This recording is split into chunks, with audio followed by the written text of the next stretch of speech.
আসলে আমি যে ভবনটির সামনে দাঁড়িয়ে আছি চাকসু ভবন, সেটি আজকে 1990 সালের পর থেকে এটা মৃত ভবন হিসাবে আমরা চিনি।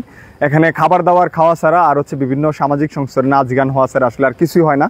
তো আসলে প্রকৃত অর্থে এই ভবনটা সবচেয়ে বিশ্ববিদ্যালয়ের একটা প্রাণকেন্দ্র হিসেবে থাকার কথা ছিল, এবং শিক্ষার্থীদের যে অধিকার এবং তাদের যে দাবি, এই জিনিসগুলোকে নিয়ে এই ছাত্র সংসদ আগায় যাওয়ার কথা ছিল। কিন্তু আমরা দেখতে পাচ্ছি যে 3 দশক ধরে এই চাকসু যখন মৃত, তখন এই বিশ্ববিদ্যালয়ের শিক্ষার্থীরা নানাভাবে তাদের যে অধিকার হরণ, সেই অধিকার থেকে বঞ্চিত হয়েছে। এবং হলগুলোতে গেস্টরুম চালু এবং বিভিন্ন নির্যাতন, নিপীড়ন এবং একক যে দখলদারিত্ব, একটা ভয়ের যে রাজত্ব, এটাই বিশ্ববিদ্যালয় ছিল। এবং সন্ত্রাসী ছাত্রলীগ ব্যতীত কেউই এই বিশ্ববিদ্যালয়ে তাদের যে গণতান্ত্রিক চর্চার যে প্রক্রিয়া, সেটাকে স্তব্ধ করে রাখা হয়েছিল। 24-এর গণ অভ্যুত্থানের পর শহীদ হৃদয়চন্দ্র তরুয়া এবং ফরহাদদের যে রক্ত, সেই রক্তের বিনিময়ে আমরা যে ক্যাম্পাস পেয়েছি, সেই ক্যাম্পাসে আমরা মনে করি যে একটা গণতান্ত্রিক প্রক্রিয়া চালু হওয়া উচিত।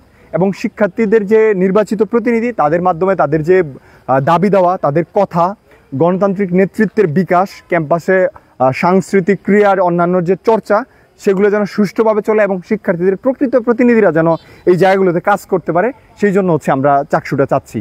আর চাকসু নিয়ে যদি আমার ব্যক্তিগত অভিমত বলি, তাহলে অভ্যুত্থানের প্রায় 1 বছর পেরিয়ে গেছে, কিন্তু আমরা এখনও পর্যন্ত এই মৃত ভবনটাকে জীবিত করতে পারি নাই। তবে একটা সম্ভাবনা দেখা দিচ্ছে।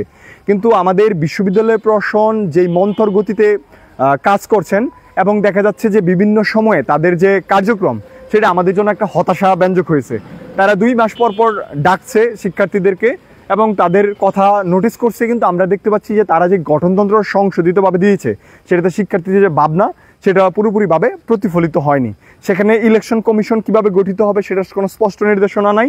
সেখানে দেখতে পাচ্ছি যে আমরা দপ্তর সম্পাদক পদে শুধুমাত্র পুরুষ শিক্ষার্থীদের জন্য সংরক্ষণ করা হয়েছে।